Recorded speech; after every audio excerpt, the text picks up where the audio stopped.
계시의 강의를 지금 계속 하고 있습니다. 오늘도 묵상하고 싶은 마음은 하나 있는데 일단 이제 빨리 끝내야 되기 때문에 이걸 좀 하도록 하겠습니다. 우리 지금 계시 2에서 이렇게 계시 외적 원리를 보았고 지금 계시의 내적 원리를 지금 배우고 있거든요. 예. 이게 이쪽에 계시 외적 원리라 그랬죠. 계시 외적 원리라는 건 계시 종결이란 무엇인가 하는 어떤 질문에 대답하는 부분이고, 계시의 내적 원리는 이렇게 계시 지속이란 무엇인가 하는 어떤 그런 주제를 다루는 어떤 그런 게 포인트라고 이렇게 말씀을 드렸습니다. 그래서 이렇게 계시의 외적 원리가 뭔가 하는 것들에서 배웠고, 지난 시간까지 계시의 내적 원리를 지금 시작했거든요. 그 계시의 내적 원리에서 일단 계시의 내적 원리 이해를, 내적 원리라는 게 뭔가 하는 것들을 지난 시간에 이렇게 보았어요. 이렇게 하나님과 사람의 외적 내적 관계, 또 성경 속 외적 내적 예배의 관계, 자연 속에서 그러면 외적 내적 관계도 있다 이런 부분도 맞고, 또 가장 중요하기는 성자 경륜과 성령 경륜의 관계, 이것도 외적 내적 관계다, 이런 내용들을 지난 시간까지 보았습니다. 특히 이 성자 경륜과 성령 경륜이 어떤 그런 내용이 중요하다 그랬는데, 이게 성령의 경륜이라는 것은 우리가 외적이라는 것은 이게 그리스도의 구원이 어떤 그러한 빛이 구원의 어떤 그런 하나님의 사건을 하나님 이렇게 세우셨다고 그랬잖아요. 역사 가운데 세우셨는데, 근데 이 사건은 내 몸 밖에 세워진 일이라 그랬어요. 이게 외적인 부분이거든요. 근데 이제 내적 원리라는 거는 이 밖에 세워진 일이 이제 내 안에 들어오는 거라 그랬어요. 이게 내 안에 들어오는 이 사역을 성령이 해 주신다는 거예요. 그랬거든요. 근데 이 밖에 세워진 일이지 내 안에 들어오는 그 사건이 이제 내적 원리의 어떤 그런 내용들인데, 그러므로 이 계시라는 것은 이 최종 목적은 계시 자체도 아니고 중보자 예수 그리스도도 아니고, 이 예수 그리스도를 통해서 하나님의 영이 내 안에 들어와서 거주하는 것, 이게 계시의 최종 목적이라고 이렇게 지난 시간 그런 내용까지 우리가 보았어요. 자, 이제 만일 이게 성령이 이제 내 안에 들어와서 지난 시간에 갱신이라 그랬죠. 그 죄로 더럽혀진 이 자를 갱신해서 하나님 앞에 중생하도록 이게 이러한 일도 하신다 이렇게 말씀했는데, 이제는 성령이 이제 내 안에 들어와서 그 구원의 사역을 이루시잖아요. 근데 이루시는 여기에서 또 중요하게 짚어봐야 될 문제가 있는데, 성령의 내적 경륜 속에서 인간의 자유의지 문제가 또 좀 중요하게 나타나고 있습니다. 근데 이 부분을 좀 더 구체적으로 들여다봐야 되는데, 이게 성령이 구속의 사역을 한다고 했을 때 한 가지 또 이게 제기되는 문제는, 외적 계시로 구원의 길이 앞에서도 설명했지만 구원의 길이 이제 세워졌죠. 그런데 이 구원의 길이 이제 세워졌는데, 이제 성령이 이 구원 사역을 인간에게 행한다고 할 때, 내적 그 성령이 우리 인간에게 들어와서 이 구원의 역사를 이렇게 행한다고 할 때, 이것은 온전히 성령의 몫이냐? 성령이 우리한테 들어와서 이렇게 하나님이 구원 사역을 이렇게 적용시키잖아요. 예? 구원 사역을 이렇게 적용시키잖아요. 그러면 이 내가 구원받는 이 역사는 이 온전히 성령의 몫이냐? 아니면 이 성령의 몫이냐? 아니면 사람도 그 구원에 무슨 몫을 감당하느냐 하는 문제예요. 이게 내적 계시가 이제 내 안에 들어왔는데, 이게 내 안에 내라는 존재 가운데 이게 계시가 들어오는데, 이 성령이 온전히 나를 변화시키는데, 그런 이 내라는 존재는 여기 구원에서 어떤 한 몫을 감당하느냐 안 하느냐, 이 부분인 거예요. 예. 이 구원이 온전히 여기서 딱 이 부분을 완전히 들여다볼 때, 구원이 온전히 이 성령의 몫이라고 한다면 인간은 그럼 뭐냐? 그 속에서 인간은 뭐냐 하는 거죠. 인간이 온전히 구원이 그 성령이 하나님 몫이라면 인간은 그 속에서 기계냐? 기계냐? 이거는 인간의 자유의지 문제거든요. 예. 이 자유의지 문제를 가지고 인간은 이 구원에 얼마나 동참하느냐 하는 문제예요. 여러분, 우리가 이게 이 신학사 2000년 그 구원 역사 신학사 가운데서 교회사 가운데서 많은 어떤 이게 신학의 어떤 갈래들이 많이 나타나거든요. 신학의 갈래들이 많이 나타나는데 결국은 무슨 감리 신학이고 무슨 이렇게 성결교 신학이고 그다음에 순복음 신학이고 정신 고신 다 이게 이거 지금 현대의 어떤 교단뿐 아니라 2000년 역사 가운데서 기독교 교회가 생기선부터 그 가운데서 이렇게 논쟁의 문제들이 상당히 많이 일어나는데 그 논쟁의 결국 많이 갈라지는 문제가 이 문제예요. 인간의 자유의지. 여기에서 인간이 얼마만큼 이 성령이 나를 이게 구원하려고 이렇게 들어오시는데 여기 인간이 얼마만큼 동참하느냐. 여기에서 이게 모든 것이 갈려져요. 신학의 갈래들이 갈려지거든요. 결국은 이 부분이에요. 요약하면 아무리 신학이 막 갈래가 많다 이렇게 해도 이 문제에서 서로 생각이 달리하는 어떤 그런 부분들이 나타난다는 거죠. 자, 그러면 여기에서 이 인간은 성령 우리에게 다가와서 변화시킨다고 할 때 내라는 존재는 과연 어떤 구원에 동참하는 존재이냐, 이 부분을 들여다봐야 된다는 거죠. 이게 중요하다는 거죠.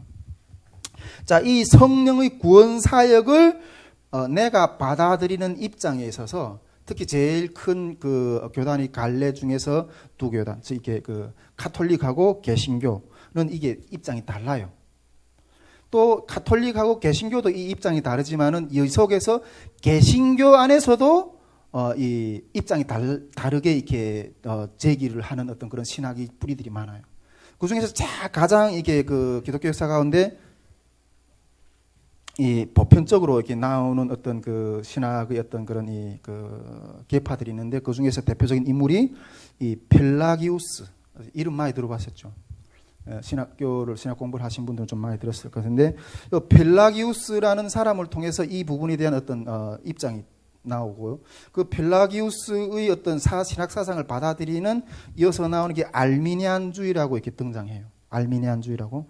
근데 이 펠라기우스 뿌리로부터 등장한 이 알미니안의 어떤 견해하고 우리는 저는 이렇게 보수교단에서 좀 이렇게 배우다 보니까 칼빈주의, 칼빈이 입장이 좀 다르거든요. 예. 자, 여기에서 조금 더 이렇게 조명해서 보게 되면 이 펠라기우스는 우리가 이 인간이 자유의지라 그랬잖아요. 자유의지를 가진 이 인간은 그 존재가 어떤 존재예요? 죄인이잖아요. 예. 이 죄의 문제에서 인간도 이 책임을 가지고 있다는 거죠.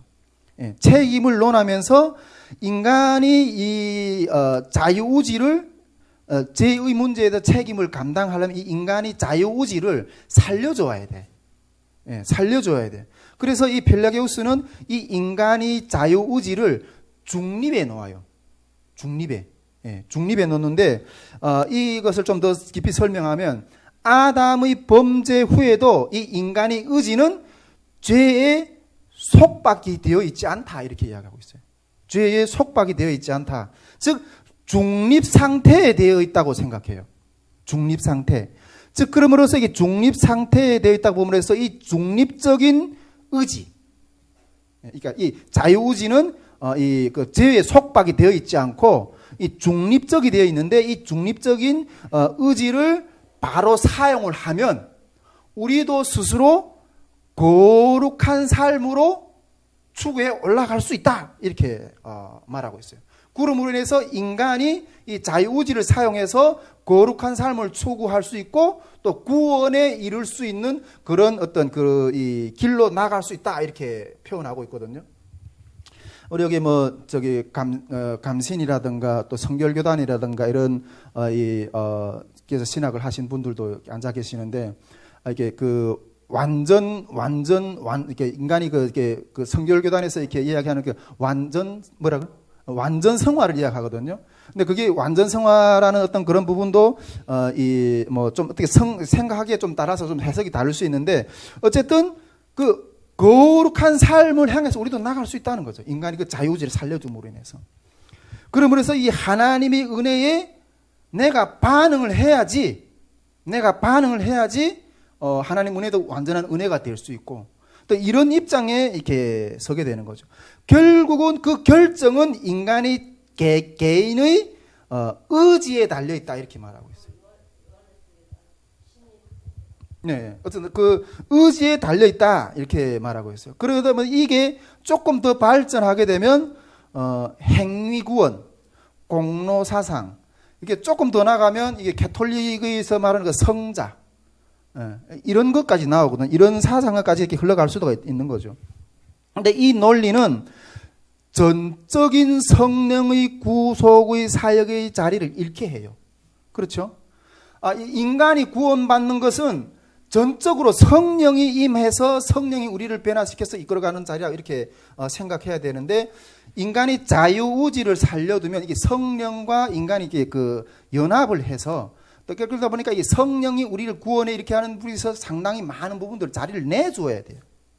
이런 문제가 제기된다는 거죠. 즉 이 논리는 전적인 성령의 구속 사역이 자리를 잃게 하는 어떤 그런 부분들이 제기될 수 있다는 거죠. 자, 그러므로 이렇게 인간이 자유의지의 문제는 이 성령의 사역을 약화시키는 것처럼 보여지게 돼요. 이 인간이 자유의지라는 문제를 다루는 부분에 있어서 약화시키는 것처럼 보여져. 그러나 하나님은 분명히 인간에게 또 자유의지를 주셨거든요. 인간을 기계로 만든 것이 아니거든요, 하나님은. 예. 그렇다면 이 성령의 구속 사역과 이 인간의 자유의지는 어떤 조화가 있는가? 이것을 아는 것이 너무 중요한 거예요. 이게 우리 그 성경적 세계관을 이렇게 우리가 이해할 때도 이게 창세기 9분에 이 부분을 좀 다뤘지만은 여기서 다루는 내용들은 조금 다른 그 각도에서 이 부분을 비춰 주거든요. 근데 우리 개신교에서 개신교라고 특히 우리 교단, 이게 총신이라든가 고신이라든가 이런 쪽에서 이 인간의 자유의지를 결론적으로 말하면 온전한 성령의 사역이다 이렇게 결론을 내리거든요. 자, 이 이야기를 어떻게 설명하는가 하는 것들을 한번 좀 들여다봅시다. 자, 이 인간의 자유의지를 두 가지의 어떤 시각에서 나누어서 들여다보여요. 예. 첫째는 뭔가 하면 이 인간의 자유의지에 대한 문제를 하나님의 공의의 측면에서 바라보고, 공의의 측면에서. 두 번째는 이 인간의 자유의지를 하나님의 사랑의 측면에서 이 부분을 바라봐요. 이게 공의 측면과 사랑의 측면에서 이게 이 인간의 자유의지를 들여다볼 때 조금 다르게 보이는 부분들이 있거든요. 그렇지만 다르지만은 이게 또 연합이 돼요. 할렐루야. 자, 먼저 하나님이 공의 측면에서 인간의 자유의지를 한번 들여다봅시다. 하나님이 공의의 측면에서 인간의 자유의지를 들여봤을 때는 인간의 자유의지가 존재하기 어려워요. 인간의 자유의지가 존재하기 어려워요. 하나님이 공의 측면에서는. 그때는 완전히 이게 인간의 자유의지는 완전히 기계가 돼버려요. 기계가 돼버려요. 왜냐하면 우리가 그 루터나 이 어거스틴이 그런 주장을 했거든요. 이게 노예의지를 주장했어요. 노예의지. 자유의지가 아니라 노예의지다. 노예가 돼야 이게 성령이 완전하게 마음대로 주무를 수 있잖아요. 그러니까 루터나 또 어거스틴 같은 사람들은 노예의지라고 이렇게. 왜 노예의지냐? 여러분, 하나님을 따르는 길에서, 하나님이 법을 따르는 길에서 상과 벌은 확실해요. 내가 만약 하나님의 법에 순종했을 때는 상. 내가 만약 하나님의 법에 불순종했을 때는 분명한 징벌이 있어요. 지옥.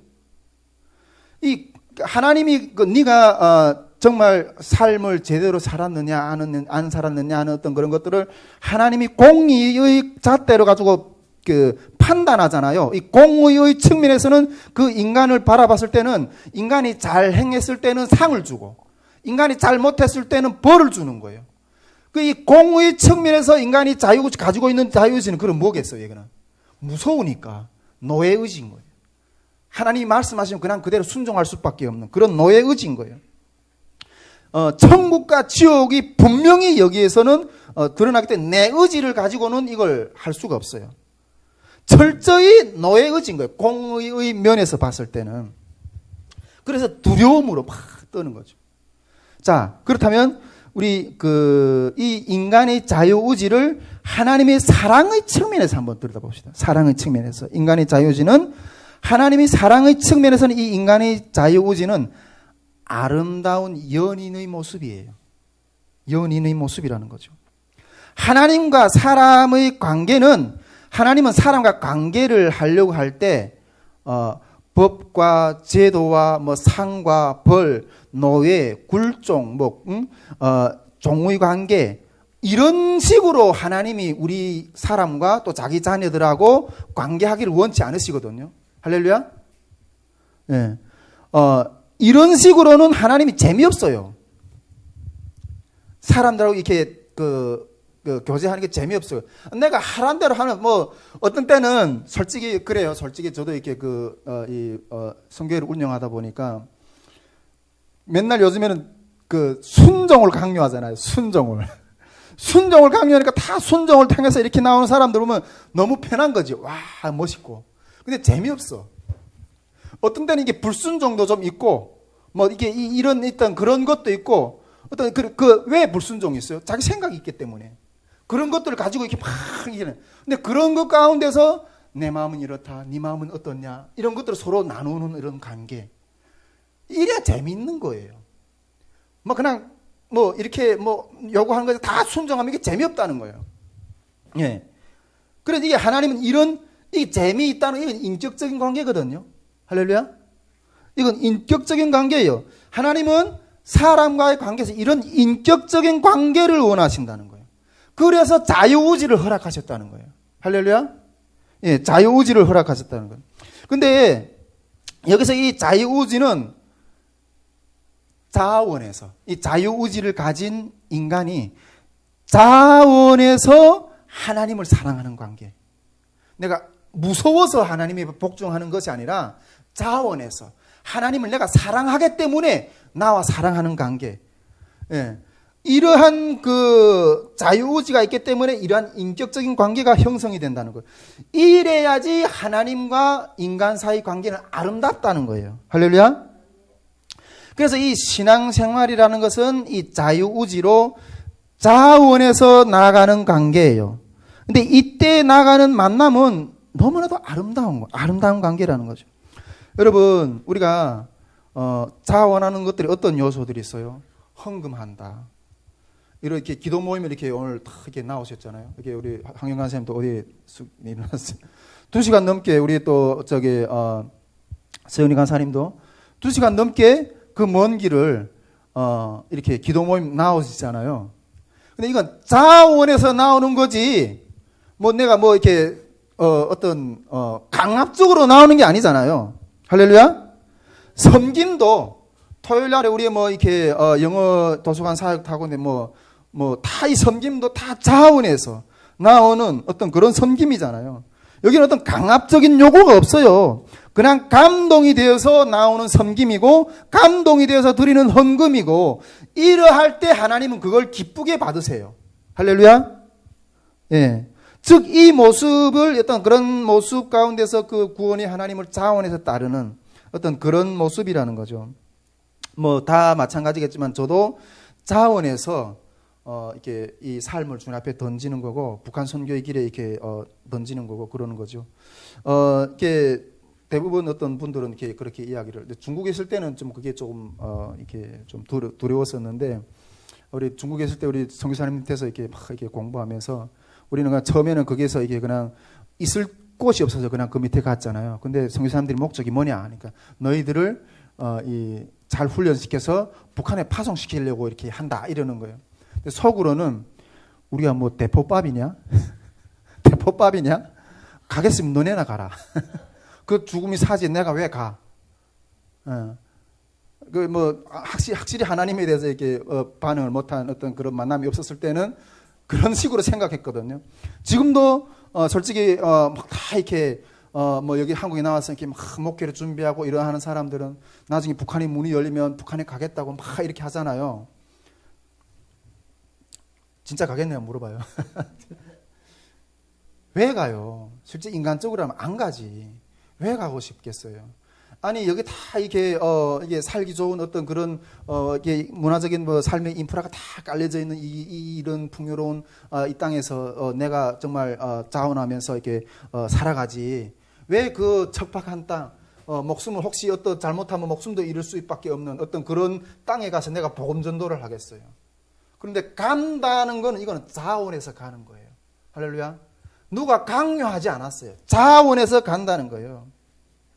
여러분, 솔직히 저도 뭐 오늘도 이렇게 뭐 이렇게 침 놓는 어때요? 청교사님 만나서 여러 가지 뭐 이야기도 나눴지만은 솔직히 난 좀 억울한 느낌이 든다고.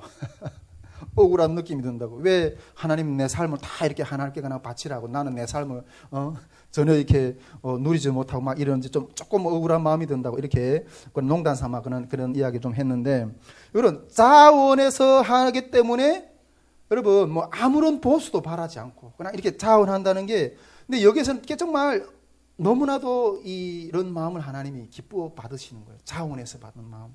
예. 그렇지만은 때로 연약할 때는 저도 내가 왜 굳이 이런 어려움을 자처하지? 다 뭐 가정도 뭐 무슨 뭐 그런 다른 것도 다 팽개치고 그냥 우겨싸움을 당하면서도 그러면서도 왜 이렇게 이걸 그냥 이렇게 몸부림치고 있지?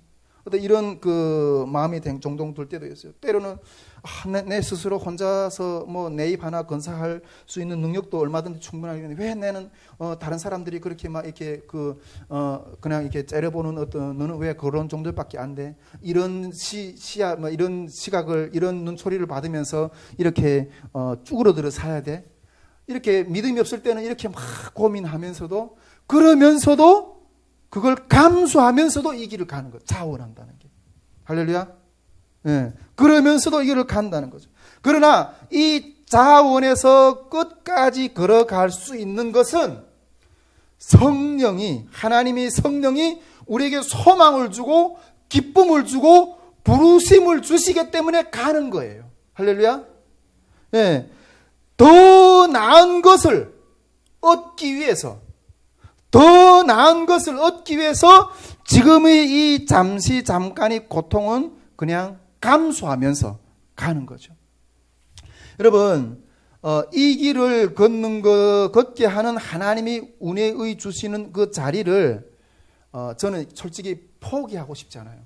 이 자리를 그 누구하고도 바꾸고 싶지 않아요. 예. 만일 하나님께서 내 이 심령을 큰 기쁨으로 구속해 주시고 그것으로 인도하지 않으신다면 나는 이 길을 걸어갈 수가 없어요. 할렐루야. 하나님이 성령 우리를 그렇게 우리 잠깐 받을 고통은 우리가 장차 받을 그러한 그 영광과 좋게 비할 수 없다 그랬잖아요.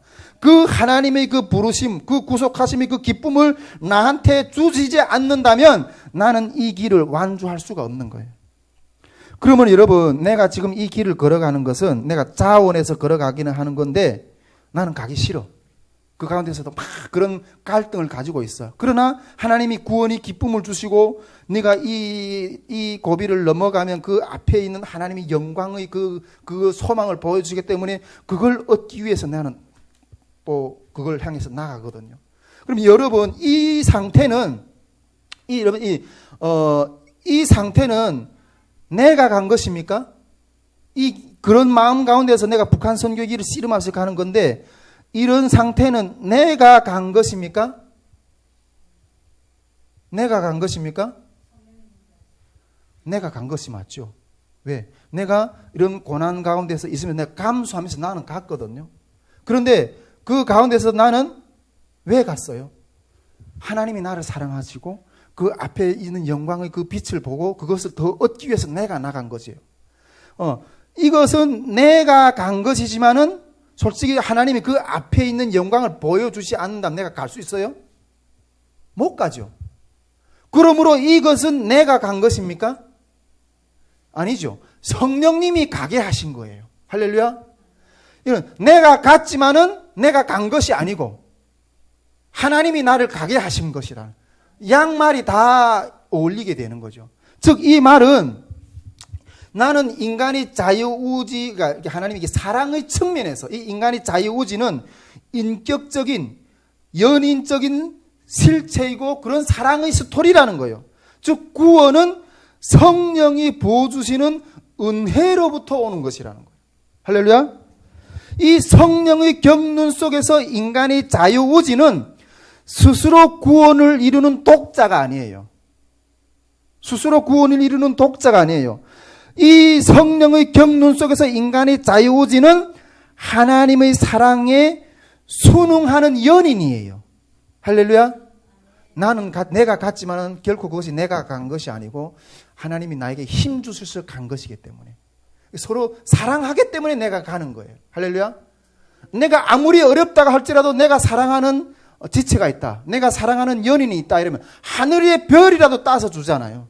그 사랑하기 때문에 그 속에서 내가 걸어가는 거예요. 이 인간의 자유의지라는 것은 우리가 펠라기우스주의에서 이야기하는 것처럼 이 중립적인 상태, 내가 뭐 하나님으로부터 협조해야지만이 그 반응하고 이렇게 하는 관계인 게 아니라 하나님과 사랑하는 관계가 있기 때문에 하나님이 사랑이 나를 이끌어 주신 그러한 자유의지라는 거예요. 할렐루야. 그 자유의지는 독립적인 것이 아니라 스스로 이룰 수 있는 독립적인 독자적인 어떤 존재인 것이 아니라 하나님이 사랑 안에서 순응하는 연인의 관계라는 거예요. 할렐루야. 이 자유의지 관계를 우리가 철저히 어떤 때는 또 하나님이 진노하시는 하나님의 역사가 있을 때는 그때는 또 우리가 또 노예의지처럼 보이기도 해요. 근데 이 자유의지라는 것은 정말 우리가 삼위일체론을 이렇게 설명하기가 어려운 것처럼 인간이 어떤 자유의지를 딱 이렇게 어떤 하나의 정리로 이렇게 딱 정리해내기도 쉽지 않다는 거예요. 할렐루야. 그러나 그 가운데서 이 인간의 자유의지를 우리가 설명을 할 때 가장 건강한 하나님의 어떤 그런 선한 뜻은 그 하나님과 나의 그 연인의 관계, 이런 관계 속에서 내가 서 있고 그런 관계에서 외부에 서 있는 그 하나님의 빛이 그 예수 그리스도의 구원의 빛을 이제 적용시키는 성령이 내 안에 들어와서 역사하시는 그 관계 가운데서 그 성령과 나의 자유의지는 이런 식의 어떤 그 연인의 관계 속에서 하나님을 따라가는 관계라는 거예요. 할렐루야. 주님이 말씀하실 때 우리는 그 주님을 사랑하기 때문에 따라가는 거예요. 할렐루야. 네. 그런 것이라는 것들을 먼저 이렇게 그러니까 그 성령의 내적 경륜 속에서 인간의 자유의지 문제라는 것은 우리가 이렇게 바라봐야 된다. 이렇게 설명할 수가 있고. 자, 그리고 우리 그 계시의 내적 원리에서 우리가 앞에까지 이렇게 계시의 내적 원리 이해의 면을 쭉 보았어요. 자, 이제 계시의 내적 원리에서 이게 신앙이라는 문제가 있어요. 신앙이라는 문제가 이제 어떻게 돼도 되는가 하는 것들을 이제 좀 하나하나 좀 살펴보도록 하겠습니다.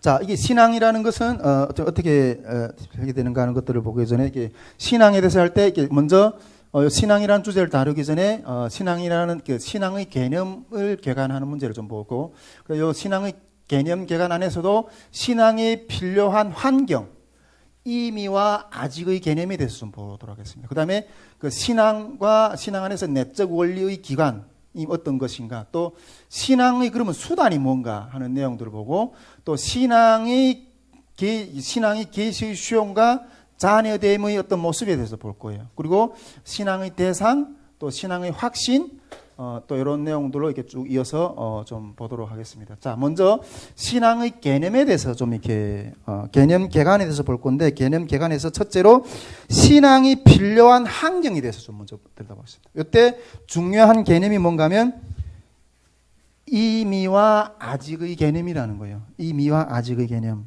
예. 이 부분을 어떤 것을, 그러니까 좀 신앙이라는 문제를 논의하기 전에 이 문제를 한번 좀 먼저 들여다보도록 하겠습니다. 여러분, 사람들은 앞을 몰라요. 우리는 앞을 몰라요. 앞에 한 치 앞도 내다볼 수, 우리 5분 후에 우리 예배 끝나고 돌아가는 길에 어떤 일이 일어날지도 우리는 알지도 못해요. 이거는 신자뿐 아니라 세상 사람들도 마찬가지예요. 할렐루야. 앞에 어떤 일이 일어날지 한 치 앞도 모른다는 거예요. 신자는 이미와 아직의 긴장 속에서 살아간다는 거예요. 이미와 아직의 그런 긴장 속에서 살아가는데, 이건 구원 문제의 개념에서 아주 중요한 문제예요. 할렐루야. 이거 우리가 좀 정말 집중해서 들어야 됩니다. 구원의 문제 중에 아주 중요한 포인트예요. 이걸 잘 이해해야 돼요. 여러분 여기서 임이라 하면 임의와 아직이라는 개념을 여기서 들여다볼 건데, 여기서 임이라 하면 예수님의 구원이 이미 우리에게 임했죠. 할렐루야. 우리가 믿음으로써 우리 죄를 위해서 십자가에 못 박혀 주신 그 예수님을 믿음으로써 우리는 이미 구원받았다고 믿는 거예요. 할렐루야. 그런 입장에서 임의인 거예요. 이미 우리는 구원을 받았다. 그러나 아직이라 하면 이 아직이라 하면 이제 그 구원을 받았지만 구원이 완성이 됐어요? 아직이라 하면 이 구원이 이 완성을 말하는데, 이 완성은 결국 이 재림이, 그리스도의 재림의 날에 이 예수님께서 이 구원의 길을 완성하신 후에 이미 구원받았지만은 이제 완성이 돼야 되는데, 그 완성이 이 그리스도의 재림의 날에 완성이 되는 거예요. 할렐루야.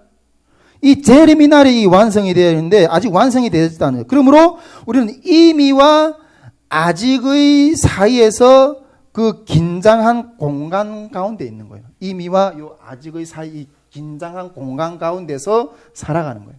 자, 그럼 이 긴장한 공간이 어떤 문제인가 하는 것을 들여다보는 게 중요한 거예요. 긴장한 공간에. 우리 신약 시대의 신자의 입장은 다음과 같아요. 신약 시대 신자의 입장은 다음과 같은데, 신자는 말세에 살고 있어요. 그러나 아직 우리가 성령이 강림한 이후로부터 우리가 지금 말세 시대에 산다고 그러잖아요, 다. 우리가 그 성경적 세관에서 우리 사도행전 다룰 때 오순절날 성령이 임한 그 말세에 너희는 자녀들, 아비들은 꿈을 꾸고 방언을 하고 예언을 하고 이런 말씀이 있던데, 그게 말세라고 그랬잖아요, 말세에. 그래서 우리 지금 말세에 살고 있는 거예요. 할렐루야. 예. 신자는 말세에 지금 살고 있어요. 예, 말세라는 게 예수님이 오는 그때가 말세인 게 아니라 지금 이 시대의 말세라는 거, 말세 기간에 살고 있는데, 그러나 마지막 날은 아직 임하지 않았어. 말세는 살고 있는데 마지막 날은 아직 임하지 않았어요. 그런데 이 신자는 그 마지막 날의 말세 가운데서 살아가고 있는, 게 마지막 날이 아직 임하지 않는 그 말세 가운데서 살아가면서도 지금은 일부의 내세의 능력, 앞으로 이 천국에 있는 그런 능력들을 성령과 함께 내세의 능력을 우리가 경험하고 있죠. 할렐루야. 예, 내세의 능력을 또 한번 내세의 능력을 경험하면서 살아가요. 그러나 그 내세의 능력을 경험하고 살아가고 있다고 해서 우리가 고통의 문제가 지금 다 해결이 됐나요? 그렇지만은 이 내세의 능력을 경험해 살아가고 있지만 죄와 고통과 죽음과 이런 문제에서 아직 자유함을 얻지 못했어요.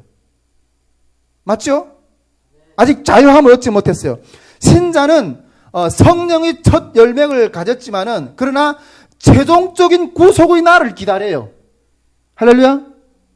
이 최종적인 구속의 날을 기다리면서 그 삶 가운데서 아직 해결되지 못한 문제를 가지고 신음하면서 살아가고 있어요. 신음하면서. 이 긴장은 현 시대의 독특한 특색을 부여하는 거예요. 이 신음하면서 내세의 능력을 경험하면서 살고 있지만은 이 마지막 날을 바라보는 것 가운데 아직 내 신자의 삶 가운데 아직 해결되지 못한 어떤 그런 문제들이 많이 있는 것처럼, 그러면서 신음하면서 살아가고 있어요. 근데 이 상태는, 즉 이 긴장의 상태인데, 이 상태는 아주 독특한 색깔을 부여하는데, 여기서 이 독특한 색깔은, 첫째는 우리는 이 신음하는 것 가운데서 일단은 예수님이 승리했다. 우리는 이 세상에서 그 승리를, 증거들을 볼 수 있어요. 할렐루야. 예수님이 승리했다 이러면서 그 신음하는 것 가운데서도 그 승리했다 이렇게 믿으면서 그 가운데 있어요.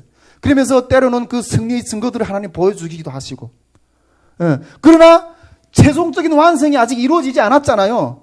그러면서 그 최종적인 완성이 아직 발색 역사 가운데서 아직 이루어지지 않았기 때문에 우리는 그 가운데서, 우리 삶 가운데서 아직 이해할 수 없는 어떤 그런 일들을 많이 만나거든요. 이 일에서 정말 주님은 승리하셨는가? 우리는 승리하는 주님을 믿는다 하면서도 우리 현실 앞에 있는 어떤 문제들, 그런 것 가운데서 하나님은 여기서 살아계시냐 안 살아계시냐 신음하고 있어요. 우리 개인적인 문제들 다 있잖아요. 저도 있고. 하나님은 왜 이 문제 가운데서 지금 죽어 있느냐? 주님은 이 문제 가운데서 승리하셨냐? 이러면서 그러면서도 내가 이러면 몸부림치고 있어요. 승리를 반영하지 않는 것처럼 보이는 어떤 그런 일들이 우리 가운데 너무 많아요. 맞죠? 없어요? 우리 삶 가운데 승리를 반영하지 않는 것처럼 보이는 문제들이 너무 많아. 그런 문제들이 너무 많이 존재해. 예. 마지막 날에는 결국 이렇게 승리할 것이라고 믿기는 하는데 그게 믿음이 진짜 믿음인지도 잘 모르겠어. 내가 어떤 그런 고난을 만날 때는 진짜 주님이 살아계시는가? 이러면서 그랬어. 이러한 모호함, 우리는 이미 구원을 얻었다고 그랬잖아요. 근데 아직 완성이 되지 않는 그런 신자의 삶 가운데서, 이런 모호함 가운데서 신자는 현재와 미래의 사이 속에서, 현재와 이 미래의 사이 속에서 근본적인 긴장감 가운데 살아가요. 할렐루야. 우리가 이미 구원을 얻었다 그랬잖아요. 그런데 여기서 이런 긴장감 가운데서 질문이 있어요. 아직 완성이 되지 않는 것처럼 보이는 이 내 현실적인 삶 가운데서 당신의 태도는 뭔가 하는 거예요. 나는 이미 구원받았어. 이렇게 믿고 가는데 이게 문제가 풀리지 않는 문제들 가운데서 정말 주님이 살아계시냐? 이런 혼탁함. 이런 속에서 나의 태도는 뭔가 하는 거예요. 나의 태도는, 믿는 자의 태도는 뭔가 하는 거예요. 그 속에서 믿는 자의 태도는 뭔가 하는 거예요. 이건 여러분 단순하지 않아요. 어떤 때는 내가 그런 것 가운데 딱 들어가면 내가 구원받았나 말았나 이렇게 막 이런 의심이 들 때도 있어. 내가 길이 보이지 않으니까 막 의심이 들 때도 있어. 여러분, 값싼 구원이 아니에요. 값싼 구원이 아니에요. 그 속에서 너의 태도는 뭔가 하는 거예요. 여러분, 이 상태에서 이 완전히 조금만 헛디디면 내가 넘어질 것 같아. 빠질 것 같아. 완전히 텅길 나랑 낭떠러지까지 떨어질 것 같아. 이런 혼돈 속에서 이미와 아직의 사이에서는 이렇게 정말 줄타기를 내가 하고 있는 거예요. 어떻게 내가 잘못하면 그냥 바로 떨어져. 이런 상태 속에서 신자는 신앙생활을 해가. 그 속에서 네 태도는 뭔가. 우리 태도를 보자지. 그러면서 여러분, 그 상태에서는 무언가가 이끌어주지 않으시면, 어떤 무언가가 이끌어주지 않으면 전진할 수가 없어. 여러분, 이 긴장 상태는 살아있는 관계예요. 할렐루야. 예수를 믿습니다. 어떤 이런 관념이 아니에요, 이거는. 이런 그 혼돈 속에서 아직 승리한 것처럼 보이지 않는 이런 곳에서 내 태도는 뭔가? 여러분, 이건 살아있는 관계거든. 그 속에서 난 정말 구원받은 존재인가? 하나님이 살아계신가? 수많은 이런 갈등을 하면서 그 가운데서 걸어가고 있는 거예요. 근데 여기에서 여러분, 누군가 딱 잡아서 이끌어주지 않으면 나는 그냥 바로 청길나락에 떨어질 수밖에 없다는 거예요. 여러분, 여기에서 인도자가 없으면 우리는 죽는다는 거예요. 할렐루야. 예. 여기에서 성령의 구속 사역이 필요가, 그 흔적이 다시 나타나요. 할렐루야. 하나님의 자녀들은 이런 관계 속에서도 하나님이 성령으로 그 사이에서 이끄신다는 거예요. 예. 여러분, 이 인도자를 따르지 않으면 바로 죽어요. 성령을 놓치면 죽음이에요. 예수님과 상관없는 삶을 살아갈 수밖에 없는 거예요. 할렐루야.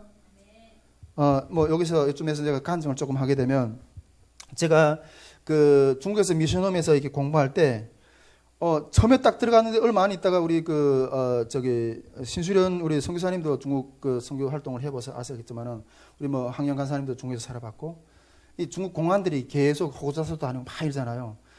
그 지하신학교 거기 가서 선교사님들이 딱 들어갔는데 며칠 안 돼서 이게 딱 그 호고조사가 확 들어오는 거예요. 그래가지고 무서워가지고 그냥 튀려고 그랬거든요. 야, 여기도 안전한 곳이 아니구나. 근데 그때 우리를 지도해 주시던 그 전도사님이 내 팔을 딱 잡으면서, 그때 제가 이렇게 스데반이었는데, 딱 그 스데반 형제, 하나님께서 스데반 형제를 여기까지 불러주신 것은 하나님이 어떤 그런 이 뜻이 있을 거라고 한번 좀 견뎌보자고 이렇게 이야기하는 거예요. 그래서 제가 그때 3일을 태어나서 정말 3일 금식을 정말 이렇게 북한에서는 없어서 못 먹어서 3일은 굶어봤지만 먹을 것이 가득한데 3일을 굶는다니 이거 보통 문제가 아니더라고. 근데 왜? 내가 방향을 결정하는 문제니까 3일을 굶어봤어. 금식을 정말 아주 열악히 돼버렸어요. 그러면서도 어쨌든 내가 길을 찾아야 되니까. 근데 그러면서 그때 딱 공부하면서 그때 말씀을 읽었던 게 뭔가 하면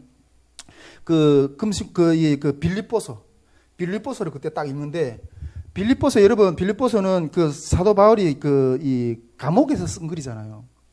감옥에서 쓴 글인데 감옥에 갇힌 사람이 오히려 밖에 있는 사람들 향해서 기뻐하라고 이렇게 막 쓰거든요. 기뻐하라는 말을 엄청나게 많이 써요. 내가 그걸 딱 보면서 이 사람이 무슨 사람이 감옥에 있어서 이렇게 오히려 감옥에 있는 사람이 위로를 받아야 되는데 어떻게 그 사람 안에 어떤 평강이 있길래 밖에 있는 사람들 보고 자유한 사람들 보고 오히려 기뻐하라고 이렇게 하지? 저도 북한에 한번 잡혀서 나가봤기 때문에 그 북한이 그 감옥이 그 지옥 같은 어떤 그런 그 모습을 알거든요. 그래서 야 이런 평강이 있다면 나에게도 달라. 그 마음을 가지고 그냥 그 자리에 머물렀어요. 머물러 있는데 그때 그 금식기도를 딱 끝나고 너무나도 기쁨이 확 몰라오는 내게 강 같던 평화 이러면서 저기 거리를 막 돌아다니면서 막 무슨 평화가 있는지 모르겠어 어쨌든 막 이러면서 다녔어요.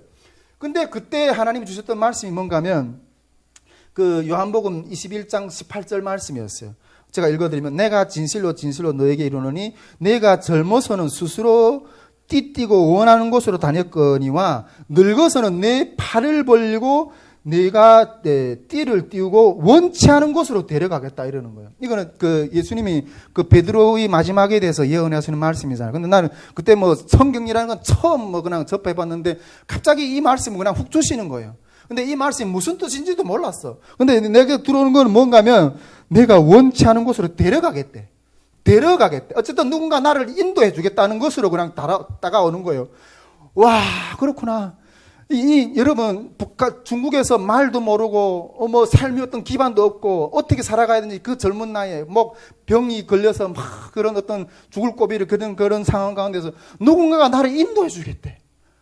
와, 그걸 만나고 싶은 거예요. 그러면서 또 다가온 말씀은 내가 그 이사야의 말씀 있잖아요.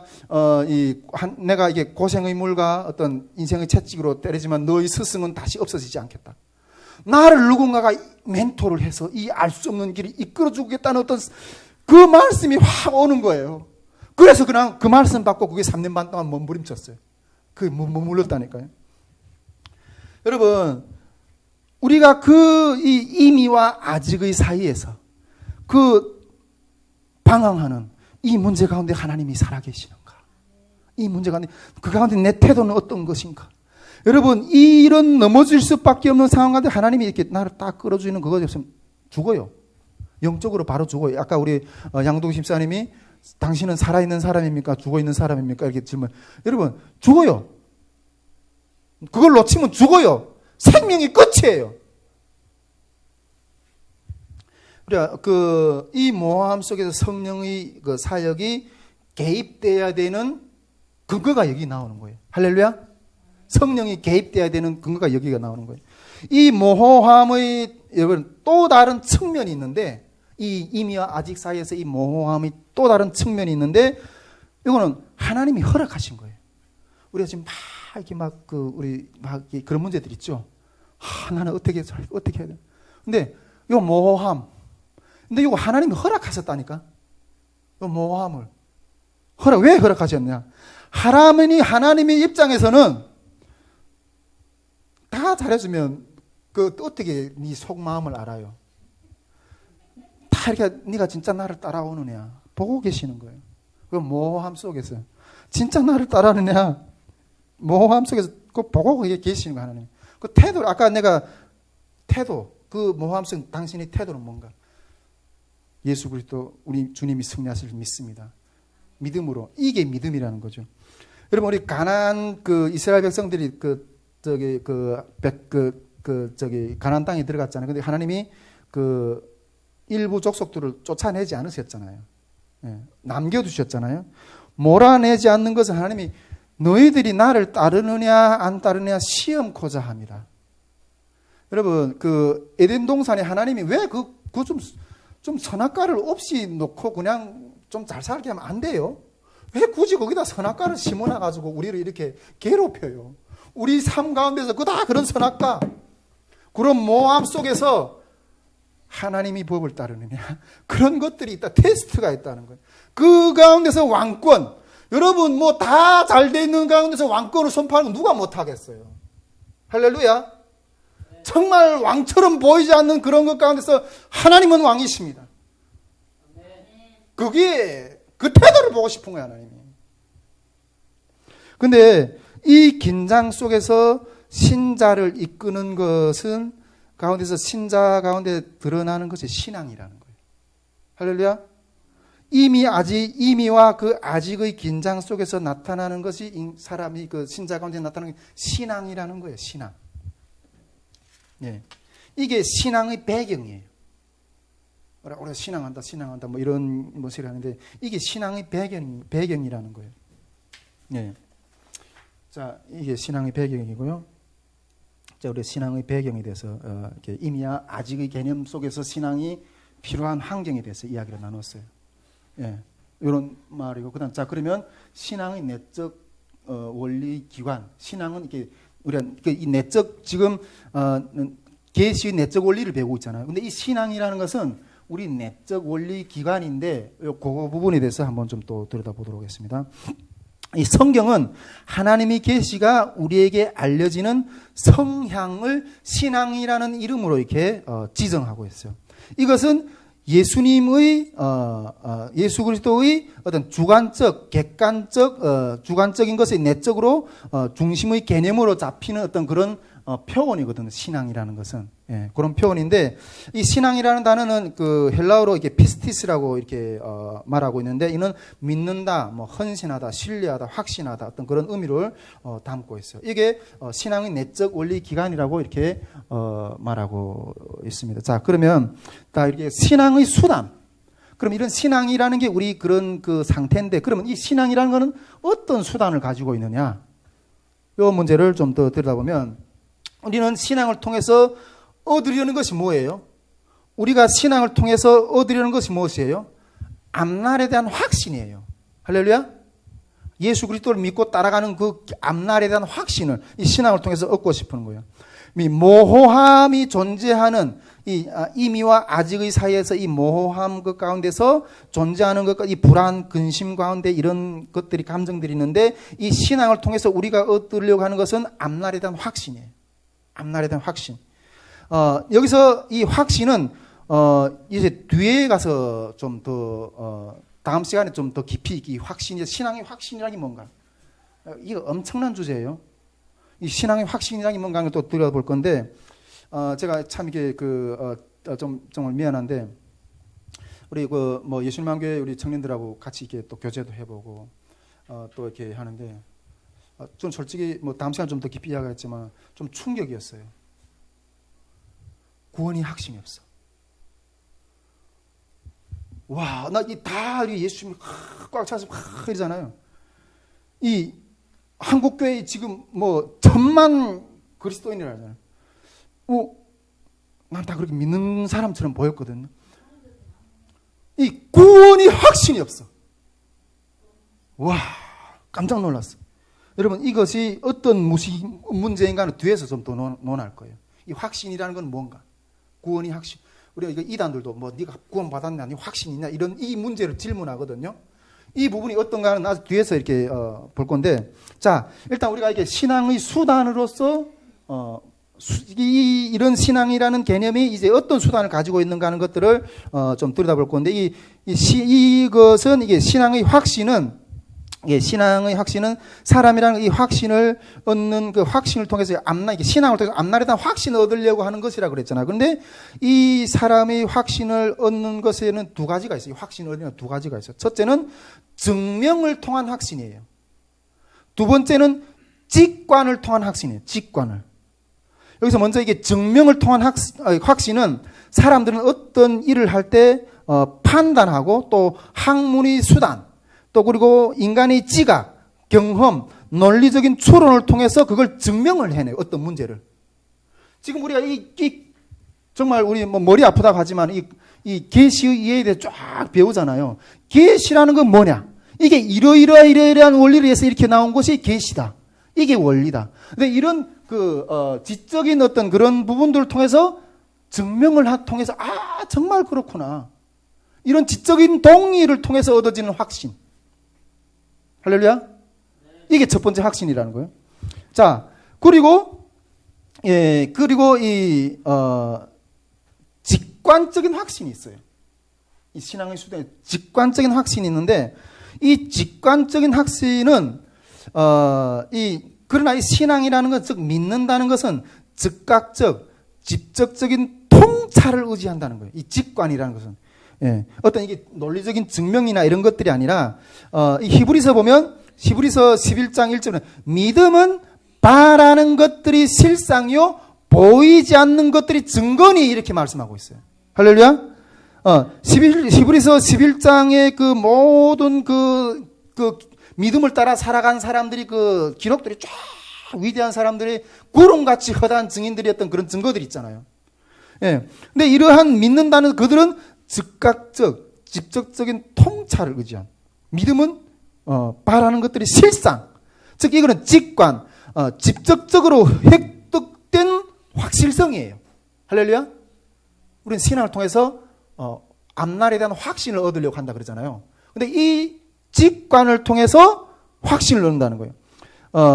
이 확실성을, 이 직관을 통해서 얻는 이 확실성은 앞에서 그러니까 논리적인 증명을 해서 얻는 확신성이 있다 그랬잖아요. 그러나 이 직관을 통해서 얻는 확실성은 이 증명의 논리에 기초하는 것이 아니에요. 할렐루야? 이 직관은 어떤 논리적으로 설명할 수 있는 그런 확신이 아니라는 거예요. 그렇지만 이것은 증명에 기초한 확신보다 결코 열등하지 않아요. 예, 결코 열등하지 않아요. 성경은 대부분 이러한 직관들을 통해서 기록되었어요.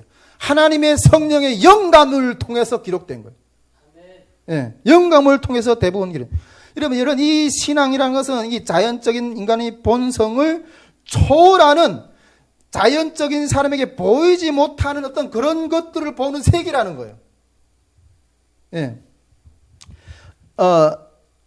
여러분, 이 직관의 성질은 이게 직관인데, 그러나 이 직관의 성질은 죄로 인해서 비로소 필연적이 된 것이 아니고, 죄로 인해서 비로소 필연적이 된 것이 아니고, 죄와 상관없이 사람에게 존재하는 능력이라는 거예요. 모든 사람들에게 직관적인 지식, 직관적인 확신, 사람의 삶의 이 직관적인 확신은 사람의 삶에 여전히 넓은 자리를 차지하고 있고, 이것은 사람이 창조 시에 받은 선물이에요. 할렐루야? 우리가 전 시간도 얘기했지만 하나님이 아담에게 이렇게 짐승들을 데려오잖아요. 그래서 짐승들이 이름을 짓는 것. 이거 직관적으로 너는 개다, 너는 토끼다, 너는 닭이다, 너는 호랑이다, 너는 고래다. 이건 직관적으로 그냥 직관적인 지식에서 논리적인 지식에 의해서 그 호랑이 성질을 분석해서 호랑이다 이렇게 지금까지 그냥 직관적으로 어떤 속성을 아는 거예요. 예. 오늘날도 이 반성에 의해서 아니라 직관에 의해서 펼쳐지는 영역들이 너무 많다는 거예요. 직관, 이 반성, 논리적인 이 직관을 통해서 이게 열려지는 영역들이 너무 많다는 거예요. 그 직관의 신뢰가 뭐예요? 꿈이라든가 예언이라든가 환상이라든가 기적이라든가 그런 영역들. 직관적으로 하나님이 이러잖아요. 여러분, 꿈, 예언, 환상 이런 것들이 나중에 여기 유비에 대해서 이 계시 수단에서 이렇게 일어나던 성경을 기록하던 계시 수단에서 오늘날도 일어나는 현신연, 의사전달, 기적 이런 것들도 오늘날도 일어나는데 이런 부분을 더 깊이 설명할 건데, 오늘날도 이런 직관에서 이런 것들이 일어난다. 이 성령이 일어나시는 이런 것들이 일어난다는 거예요. 할렐루야. 예. 여기에서는 이 직관에 가서 이 직관이 영의 세계예요. 영의 세계. 근데 이 영의 세계는 믿는 자뿐 아니라 믿지 않는 자들 가운데도 열려 있어요. 믿지 않는 자들 가운데는. 우리가 아까 믿는 자들도 뭐 예언하고 꿈꾸고 환상 보고 막 이러는데, 믿지 않는 자들도 주술하고 환상하고 치유하고 예언하고 이런 거 다 하고 있거든요. 그래서 제가 누누이 이야기하지만 성령론에서, 우리가 회복학교에서 강의하는 그 성령론에서, 그러면 믿는 자들 가운데 일어나는 성령의 어떤 그런 기적과 믿지 않는 자들 가운데서 일어나는 어떤 성령의 사역처럼 보이는 어떤 부분을 어떻게 구별해야 되느냐, 이런 부분들을 더 깊이 있게 성찰할 건데, 여러분, 이 신앙이라는 건 직관이라 그랬던, 직관을 통해서 확신을 얻는 건데, 이 직관을 통한 확신은 이 영의 세계라는 거예요. 할렐루야. 저는 그래서 이렇게 어떤 현상이 딱 오잖아요. 어떤 현상이 올 때 얘가 뭐지? 그냥 그냥 그 사실 그대로 이렇게 받아들이는 게 아니라 네 정체가 뭐야? 어떤 우리가 바라볼 때 어떤 사건이 딱 터지잖아요. 근데 정말 합리적으로 볼 때는 진짜 뭔가 이렇게 막 합리적으로 논의해야 될 문제들이 많아. 그런데 그 합리적인 것처럼 보이는 뒤의 정체. 너는 왜 이 문제를 가지고 우리한테도 다가왔어? 예를 보는 거예요. 그 뒤의 합리적인 정체를 우리가 파악해야지 이 문제를 풀어낼 수가 있어요. 할렐루야? 이건 직관적인 어떤 그런 것을 가지고 고찰을 해야 된다는 거죠. 자, 이런 신앙이라는 것은 이런 그 확신, 신앙의 수단, 이게 증명을 통한 어떤 그런 확신, 그 다음에 이렇게 직관을 통한 확신, 이런 내용들을 있다 이렇게 말씀을 드리고, 자, 그리고 이 신앙과 계시, 이 신앙 그러면 우리 이렇게 직관을 통해서 들어오는 이 계시 있잖아요. 이런 직관을 통해서 들어오는 확신, 우리에게 다가오는 이 메시지, 이걸 우리가 수용하는 문제거든요. 이걸 수용할 때 자녀가 된다는 거예요. 할렐루야? 예. 이러한 신앙에는 두 가지 요소가 있는데, 수용하는 문제인데, 이런 신앙에 두 가지 요소가 있는데, 첫째는 사람은 이러한 하나님의 계시를 완전히 수용할 때, 여러분, 이렇게 이미와 아직의 어떤 그 관계가 불확신할 때, 불확실성 가운데서 내가 있을 때, 직관적인 하나님이, 거기서 하나님 성령이 나를 이끌어주지 않으면 그냥 넘어진다 그랬잖아요. 근데 성령이 나에게 주시는 것은 수단이 있는데 그 수단을 통해서 나에게 메시지를 줘요. 그 메시지를 주는데 내가 그 메시지를 수용하고 그 메시지에 내가 전적으로 의존해. 할렐루야? 의존하게 된다는 거예요. 수용해야지 의존하게 되는 거예요. 불확실성 속에서 다가오는 메시지를 내가 딱 잡고 의존하는 거죠. 그럴 때 사람은 이런 하나님의 계시의 의존함을 통해서 자녀가 된다는 거예요. 자녀가 된다는 거예요. 그 은혜로 말하면 구원은 자녀가 된다는 거예요. 여러분, 자녀가 된다는 건 그 계시 속에서 믿음으로 그걸 취할 때, 여러분, 자녀는 아빠 말을 들어요, 안 들어요? 듣죠? 아빠가 하는 말. 그걸 말을 들을 때 내 자녀의 확신이. 나는 딸이도 내 말을 안 들으면 그 자녀됨의 자격을 잃는다는 거예요. 영을 따라 사는 자들을, 하나님의 영을 따라 사는 자들을 하나님의 아들들이라고 이렇게 말씀하고 있어요. 성경에. 할렐루야? 성경의 그 개념은 영을 따라 살아갈 때 자녀의 실존적인 관계가 형성이 되는 거예요. 그런 것들을 의존함이 없이 나는 하나님의 자녀야, 나는 자녀야. 그 자녀됨의 완전한 어떤 그러한 그 복을 누리지 못하는 상태예요, 그거는. 할렐루야? 영을 따라 살 때, 우리가 로마서 8장에 하나님의 영을 따라 사는 자들에게 하나님이 자녀의 권세를 준다고 했잖아요. 자녀가 되는 거예요. 영을 따라 살 때. 영을 따라 살아야 진짜 자녀의 관계가 형성이 돼요. 할렐루야?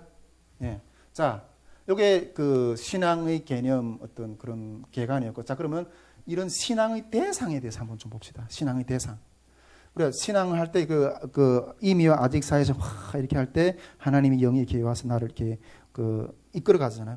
이 다가오는 이 대상. 즉, 이 하나님이잖아요. 성령이잖아요. 이 신앙의 대상에 대해서 한번 좀 들여다보려는 거예요. 대상. 이게 간단한 문제가 아닙니다. 그냥 우리 신앙의 대상이 뭐예요? 하나님, 예수 그리스도. 그리고 단발마적인 어떤 이렇게 말로만 표현할 수가 없다는 거예요, 이거. 기독교 신앙의 대상이라는 것은 비가시적이에요. 하나님이 영이잖아요. 눈에 보이지 않아요. 관찰될 수도 없어요. 하나님이 영이기 때문에. 그런데 신앙은 육안으로 보는 것과는 또 대조가 돼요. 보이지는 않잖아요.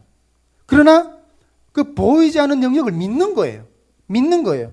그러므로 신앙의 대상이라는 것은 오로지 하나님의 관점에서 고려된 기록된 말씀, 또 그리고 하나님이 행하셨던 그런 행위들, 이런 것들이 전부 포함이 되는 거예요. 여러분, 하지만 이 구원하는 신앙은 그 대상으로 삼는 것은 온갖 하나님 말씀과 그 하나님의 행위들 자체뿐만 아니라 복음을 통해서 예수 그리스도를 통해서 개인에게 주시는 약속들을까지도 전부 포함하는 거예요. 할렐루야. 이게 전부 포함하는, 이게 무슨 말인가? 이게 무슨 말인가? 담담마적인 어떤 하나님이 있습니다. 예수 그리스도 내가 십자가에 못 박아 죽은 것을 믿습니다. 이렇게 단순하게 이렇게 표현할 수밖에, 표현이 되는 게 아니라는 거예요. 하나님이라는 우리 신앙의 대상은 유기성 존경하는 어떤 목사님인데 저도 유기성 목사님이 그렇게 표현을 했어요. 구원이라는 것은 사람의 죄, 또 인간의 죄, 예수 그리스도의 십자가의 죽음과 부활, 천국의 사실을 아는 것만으로 만족하지 않다는 거예요. 구원이라는 것은 완전한 구원은 그 하나님이 자신과 함께 사는 것, 그 사는 것을 아는 것이 그 신앙의 대상이라는 거예요. 이게 조금 어렵게 표현될지 모르겠지만은 제가 조금 더 그 구체적으로 표현하면 우리 사회 가운데 일어난 모습들을 구체적으로 표현하면 우리 지난 그 캠프들을 이런 캠프들 많이 했잖아요. 특히 1차 캠프하고 2차 캠프 할 때 내가 제일 어려웠어요. 진짜 새까만 어떤 터널로 들어가는 것 같은 어떤 그런 무거운 짐을 지고 앞에서 그냥 그러거든. 리더라고 하는데 다 이게 쳐다보는데 믿음이 없는 말은 못 하겠고, 근데 실제로는 이루어질 것 같지는 않고 그런 어떤 어두운 터널 가운데 지나갔다니까요. 그런데 그 캠프를 통해서 한번 이야기를 좀 하나님이라는 신앙을 대상하는 이 부분을 좀 한번 설명해 보면, 하나님이 캠프에 대한 그림을 주셨어. 너는 이제 동역자들하고 이 캠프를 일으키라. 이렇게 주셨어요. 그 하나님이라는 존재가 이런 일을 우리에게 실제로 주셨어. 하나님이라는 존재가 이 일하고 이게 분리된 게 아니에요. 하나님은 그 기관들 가운데 나타남을 통해서 자기 모습을 드러내요. 어떤 형식적인 개념적인 하나님인 게 아니라 그 명령하신 일들을 통해서 하나님의 어떤 그런 모습들을 나타내 주시거든요. 할렐루야. 예, 이걸 일으키라는 어떤 그것들을 명령을 주셨어요. 그림을 재서. 그러나 그 그림이 아직 이루어진 거예요? 처음에 받았을 때는 이루어진 거예요? 이루어진 것이 아니에요.